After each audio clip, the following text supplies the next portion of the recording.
Have you looked into any of those? I mean, what should people be thinking about when they look at those loans for their businesses or even their churches? A lot of pastors are listening to our show and people who are on church boards who are considering that kind of program. What should they be thinking about? I think your first call should be to your CPA. Most business owners and churches have a CPA. They should be reaching out to their CPA and getting direct advice from him or her as to what they should be doing to apply for these different loans. Which ones are they eligible for? Which ones would be most beneficial for them? If they're trying to do the homework on their own, there are ways to do that through the SBA website. That's sba.gov. And they even have a banner right at the top of the website that says for coronavirus loans or support, click here. So there is quite a bit of information. You need to spend the time to do that if you're going to try to do this on your own.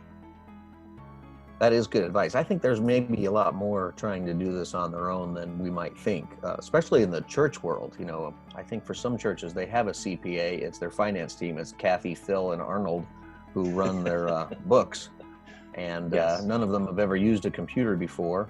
And suddenly now they have to do some complicated work. So I would say to give some advice out there.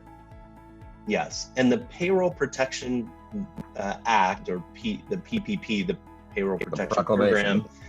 Yes, you want to apply for that loan now and do it through your bank. That should be the first place you go. Wherever your business is banking, your church is banking, go to that bank. There are applications online for that, and that is probably the most beneficial loan, and payments will come rather quickly for that.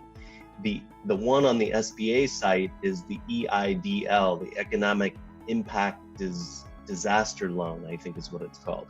And that one has two different parts. One of them is an potential immediate payment of $10,000 that can go toward immediate expenses. And that might take 1 to 2 weeks, maybe 3 weeks now with the flood of applications to get that first $10,000. And then you go through the process of proving that you've had an economic hardship. So there are those two main things. I think the city of San Diego, I'm not sure if they're still doing their application, but they were doing between $10,000 and $20,000 forgivable loans to business owners as well. Okay, so there's quite a bit going on. So check with your financial professional if you want to take advantage of those things.